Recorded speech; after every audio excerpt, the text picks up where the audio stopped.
اللہ ہر چیز خلیل الرحمان صاحب مجھے ایک سوال کا جواب دیجئے کہ اللہ عرش پر ہے تو عرش اللہ سے بڑا ہے یا اللہ عرش سے بڑا ہے؟ ذات کے اعتبار سے نہیں، اب بات آپ کو جواب دینا دیکھیے امام میں یہ کہہ رہا ہوں کہ یہ ایک موبائل ہے، یہ ڈبے پر ہے، دو ہی صورتیں ہیں کہ اللہ یہ اس سے بڑی چھوٹا ہے کوئی یا چیز بڑا نہیں ہے۔ اگر اللہ عرش پر ہے اور عرش اگر سنیے میری، دیکھیں ہم نے آپ کی بات اب آپ نے سوال کیا تو میرا سوال تو کر لیا نا، میرا سوال پورا ہونے دیں۔ اللہ اگر عرش پہ ہے تو سوال یہ ہے کہ اللہ عرش سے بڑا ہے یا چھوٹا؟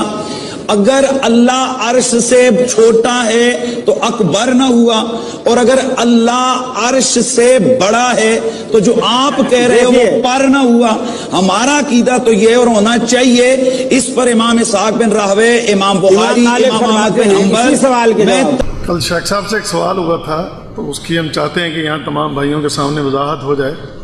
ایک پروگرام ٹی وی پر چلا تھا اور اس پروگرام میں یہ بات کہی گئی تھی کہ اگر اللہ بڑا ہے تو وہ عرش پر نہیں ہے، اور اگر عرش بڑا ہے تو پھر اللہ بڑا نہیں ہے۔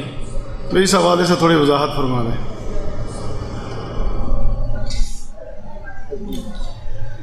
یہ بڑا ایک بھیانک کلمہ ہے۔ جس شخص نے بھی کہا ہم اسے نہیں جانتے لیکن اس نے بڑا ظلم کیا۔ اسے یہ معلوم نہیں ہے کہ اللہ تعالیٰ کا فرمان ہے لا تضربوا للہ الامثال، کہ اللہ کے لیے مثالیں بیان مت کرو۔ مجھے کل آپ نے بتایا تھا کہ وہ باقاعدہ کوئی موبائل اور اس کا ڈبہ لے کر دکھا رہے ہیں، موبائل کے اوپر رکھ کر کہ اگر یہ ڈبے پر تبھی فٹ ہوگا جب یہ چھوٹا ہو اور ڈبہ بڑا ہو۔ یعنی یہ مثالیں اللہ پر منطبق کر رہے، کوئی حیا نہیں۔ جب یہ کل ہم نے یہ بات سنی تو یقین کر رونگٹے کھڑے ہو گئے اور ایک کپکپاہٹ سی طاری ہو گئی۔ اتنا بڑا بھیانک ظلم اللہ رب العزت کے لیے اس طرح مثالیں بیان کرنا۔ بھئی یہاں ایمان کا، عافیت کا تقاضا یہ ہے کہ اللہ تعالیٰ کے بارے میں اللہ تعالیٰ نے جو کچھ بتا دیا اور اس کے رسول نے جو کچھ بتا دیا اسے اسی ظاہری معنی میں قبول کر لو۔ جو بتایا اس کو مان لو، جو نہیں بتایا اس کو اللہ کے سپرد کر دو۔ مثلا اللہ نے یہ بتایا کہ میں عرش پر مستوی، الرحمن علی العرش استویٰ، رحمان عرش پہ مستوی، ہمیں خبر دی، ہم اس کو مانتے ہیں، اس کو قبول کرتے ہیں۔ استویٰ ارتفع، چڑھ جانا، بلند ہو جانا، اس معنی کے ساتھ۔ اب مستوی کیسے ہوں یہ نہیں بتایا، تو جو بتا دیا اس پر ایمان لے آؤ، جو نہیں بتایا اس کو اللہ کے سپرد کر دو۔ کیفیت اللہ جانتا ہے، ہم نہیں جانتے۔ تو آپ کا یہ مثال دینا چھوٹا اور بڑا ہونے کے تعلق سے بڑا بھیانک ظلم ہے۔ عافیت کا راستہ اللہ اور اس کے رسول نے جو خبر دی اللہ کی ذات کے بارے میں اس کو قبول کر لیا جائے اور اس کی کیفیت کو اللہ کے سپرد کر دیا۔ امام مالک رحمہ اللہ، امام دار الحجرہ، ان سے تو ایک بڑا چھوٹا سوال ہوا۔ ان کے ایک شاگرد نے پوچھا کہ اللہ تعالیٰ عرش پر کیسے مستوی، کیسے مستوی؟ اطرق راسہ، اپنا سر جھکا لیا اور پسینہ ان کو چھوٹ گیا، پورے بدن پر پسینہ غالب آ گیا اور بات کرنے کے قابل نہ رہے۔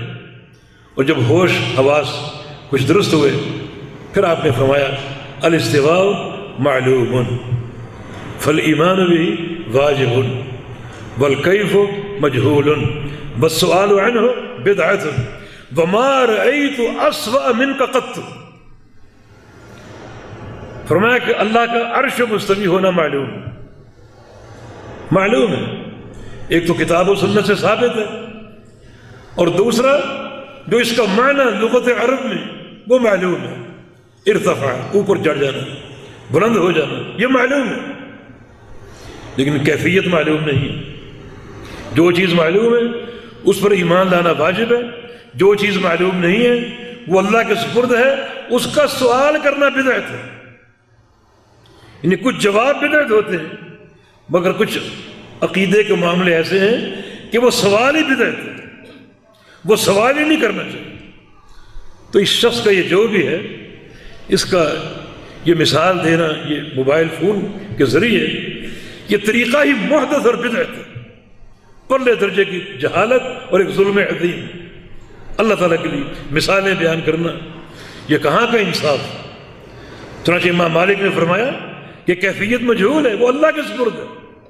اور پھر آخری بات آپ نے فرمائی کہ تجھ سے زیادہ بدترین انسان میں نے آج تک نہیں دیکھا، اور اپنے شاگردوں کو حکم دیا کہ اس کو اٹھاؤ، ہماری مجلس سے نکال دو، گھر سے نکال دو، اس مجلس میں یہ بیٹھنے کے قابل نہیں ہے، یہاں سے اس کو نکال دو، روانہ کر دو۔ یہ سلف صالحین کا عقیدہ۔ اور امام مالک کا یہ قول اللہ تعالیٰ کی ہر صفت پر جاری، ہر نام پر منطبق ہوگا۔ وہ سمیع ہے، وہ بصیر ہے، تو سمیع معلوم ہے، کیفیت معلوم نہیں۔ جو چیز معلوم ہے اس پر ایمان لانا فرض ہے، اور جو چیز معلوم نہیں ہے اس کا علم اللہ کے سپرد ہے۔ بصیر معلوم ہے، جو چیز معلوم ہے اس پر ایمان لانا فرض ہے۔ وہ کیسے دیکھتا ہے یہ معلوم نہیں، یہ کیفیت اللہ کے سپرد ہے۔ یہ تمام صفات پر یہ عقیدہ منطبق ہوگا۔ چنانچہ اس شخص کا یہ قول اختیار کرنا اور پھر یہ کہنا کہ اللہ تو ہر جگہ حاضر ناظر ہے، ہر جگہ موجود ہے، وہ عرش اور مستوی نہیں ہے، یہ عقیدہ بالکل باطل ہے۔ ہم قرآن و حدیث کی بات نہیں کرتے، اس شخص کے امام کا قول پیش کرتے ہیں، امام ابو حنیفہ رحمہ اللہ تعالی۔ ان کا قول ہے کہ جو شخص اللہ تعالیٰ کو عرش پر مستوی نہیں مانتا وہ کافر ہے، اور جو شخص اللہ تعالیٰ کو عرش پہ مستوی مانتا ہے مگر اسے معلوم نہیں کہ عرش اوپر ہے یا نیچے، وہ بھی کافر ہے۔ اللہ تعالیٰ امام ابو حنیفہ رحمہ اللہ کی شخصیت پر کروڑہا رحمتیں برسا، عقیدے کی بات کی بڑی پختگی کے ساتھ۔ جو اللہ تعالیٰ کو عرش پہ مستوی نہیں مانتا وہ کافر، اور جو عرش پہ مستوی مانتا ہے مگر اس کو شک ہے کہ عرش اوپر ہے یا نیچے ہے وہ بھی کافر۔ اور یہاں انکار کیا جائے کہ اللہ عرش پر مستوی نہیں ہے، ہر جگہ حاضر۔ پورے قرآن و حدیث میں اللہ تعالیٰ کے لیے حاضر کی صفت استعمال ہوئی ہے۔ یہاں علماء موجود، ان سے پوچھیں، قرآن و حدیث میں، کتاب و سنت میں اللہ تعالیٰ کے لیے حاضر کی صفت استعمال ہوئی ہے؟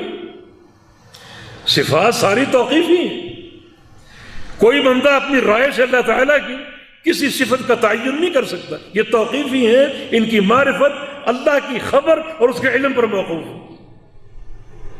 اللہ نے بتایا ہمیں کہ میں ہر جگہ حاضر ہوں، حاضر اس کا لقب ہے، اس کی صفت ہے نہیں ہے، کیسے ہو سکتی؟ لفظ حاضر جو ہے اس میں کمی، کوتاہی، نقص اور عیب ہے، یہ لفظ اس میں کمال نہیں ہے کوئی۔ اپنی زندگی میں لے لیجیے، آپ کا کفیل آپ کو حکم دے کہ فلاں کام کرو، آپ کہتے ہیں حاضر، حاضر یا سیدی، حاضر، یہ تواضع ہے۔ آپ تواضع اختیار کر کے کفیل سے کہتے ہیں میں حاضر یہ کام کروں گا، اس لفظ میں تواضع ہے۔ اللہ کے لیے تواضع نہیں ہے، اللہ کے لیے تکبر ہے۔ الکبریاء اور ردائی والعز و اداری، تکبر میری چادر، اللہ کے لیے تواضع نہیں۔ عدالت لگتی ہے، کیا کہا جاتا ہے؟ جج تشریف لے آیا اور ملزم بھی حاضر ہے، ملزم کے لیے حاضر کا لفظ ہے۔ ہمارے ہاں چھوٹے بچے ہوتے تھے، اسکول جاتے تھے تو استاد حاضری لیتا تھا، نام لیتا، فلاں عبداللہ، عبداللہ کہتا حاضر جناب، ہے نا تواضع اس میں۔ اللہ کے لیے ایسی کوئی صفت نہیں جس میں تواضع ہو، نفس کا پہلو ہو، اور پورے ذخیرہ کتاب و سنت میں لفظ حاضر اللہ کے لیے ثابت ہی نہیں۔ تیسری بات ایک، اللہ تعالیٰ اگر ہر جگہ موجود ہے بقول ان کے، تو پھر یہ صفت کمال نہیں۔ ہر جگہ موجود ہو کر، ہر جگہ پہنچ کر، اس جگہ کا علم میں بھی لے سکتا ہوں، آپ بھی لے سکتے ہیں۔ پرسوں میں کراچی میں تھا، یہ جگہ میں نے نہیں دیکھی تھی، مجھے اس کا علم نہیں تھا، آج یہاں پہنچ گیا، مجھے اس کا علم آ گیا، اتنے کمرے، اتنے ستون اور یہ ساری چیزیں اس کا علم پہنچ کر علم لینا یہ تو مخلوق بھی کر سکتی ہے، خالق کائنات بھی ہر جگہ موجود ہو کر اس کا علم لے، یہ کمال نہیں. کمال یہ ہے کہ وہ عرش پہ مستوی ہے. عرش پر کتنا اوپر؟ نبی علیہ السلام کی احادیث کہ زمین سے آسمان تک 500 سال کی مسافت کا فاصلہ، آسمان کا موٹاپا 500 سال کی مسافت کا، پہلے آسمان سے دوسرے آسمان تک 500 سال، تیسرے پھر چوتھے پھر پانچویں چھٹے ساتویں، اوپر سمندر جس کی تہ سے لے کر سطح تک 500 سال کا فاصلہ، سمندر پر کرسی جو اللہ کے 2 قدم رکھنے کی جگہ، وہی 500 سال کی مسافت پر کرسی پر اللہ کا عرش جو 500 سال کی مسافت میں قدر، اس عرش پہ اللہ مستوی ہے اور اس پر کوئی گوشہ کوئی ذرہ مخفی نہیں، پوشیدہ نہیں. یہ کمال. یعلم دبیب النملۃ السوداء فی الصخرۃ السماء وفی اللیلۃ الظلماء. رات کی تاریکی ہو، سیاہ پہاڑ ہو، پہاڑ کی سیاہ رنگ کی تہ ہو، اس میں سیاہ رنگ کی چونٹی چل رہی ہو، اللہ اپنے عرش پر چونٹی کو دیکھتا بھی ہے اور اس کے چلنے کی آواز کو سنتا بھی ہے. یہ کمال. یہ کمال نہیں ہے کہ ہر جگہ پہنچ کر ہر جگہ موجود ہو کر وہاں کا علم ہے. اللہ تعالیٰ بذات ہی اپنے عرش پر ہے، کیونکہ قرآن کہتا ہے الرحمن علی العرش استویٰ، کہ رحمان عرش پہ مستوی. باقی اس کا علم، اس کی قدرت، اس کا ملک، اس کی بادشاہت، اس کا تصرف، اس کا احاطہ پوری کائنات کو گھیرے ہوئے، کوئی ہی اسے مخفی نہیں، کوئی چیز مخفی نہیں. تو اس کو مان لو. ایسی بودی تعویلیں کرنے کا فائدہ. کہتے جی استوا کا معنی غلبہ، استولا، یہ تحریف ہے. غالب آ گیا، رحمان غالب آ گیا. یہاں 3 فساد ہے، 3 بگاڑ.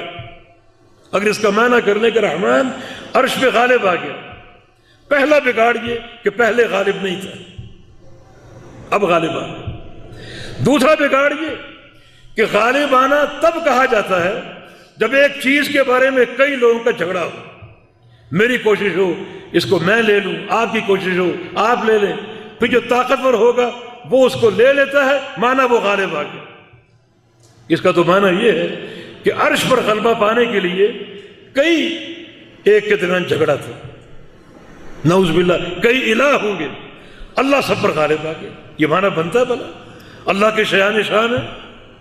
اور تیسرا معنی یہ، اگر اس کا معنی یہ کرنے کہ رحمان عرش پر غالب آ گیا، عرش پر غالب ہے، تو اللہ تعالیٰ کیا غیر عرش پر غالب نہیں؟ آسمانوں پر غالب نہیں؟ زمینوں پر غالب نہیں؟ ہر شے پر غالب. واللہ غالب علی امرہ، ہر شے پر غالب ہے. پھر عرش کی تخصیص کا معنی کیا ہوگا؟ تمہاری یہ دعوت ہے، اس عقیدے کو قبول کر لو.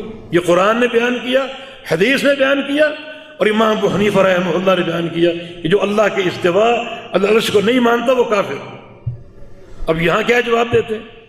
جناب ہم فقہ میں امام صاحب کے پیروکار ہیں، عقیدے میں نہیں. استغفر اللہ، استغفر اللہ. فقہ میں ان کے پیروکار، عقیدے میں نہیں. عقیدے میں کس کے؟ وہ امام ابو الحسن اشعری رحمہ اللہ کے، ان کے پیروکار. عقیدے میں امام صاحب کی پیروی کیوں نہیں کرتے؟ ان کی شان بیان کرنے کے لیے حدیثیں تک گھڑ دی. یکون فی امتی رجل اسمہ النعمان ہوا سراج امتی، موضوع حدیث. میری امت میں ایک شخص آئے گا جس کا نام نعمان ہوگا، وہ شخص میری امت کا چراغ ہے، میری امت کا سورج ہے. تو جس شخص کو آپ نے امت کا سورج قرار دیا ہے، اس کا عقیدہ کیوں نہیں مانتے؟ جناب فقہ میں ان کے پیروکار ہیں، عقیدے میں نہیں. عقیدے میں ہم اشعری. کوئی منطق اس کو قبول کرتی؟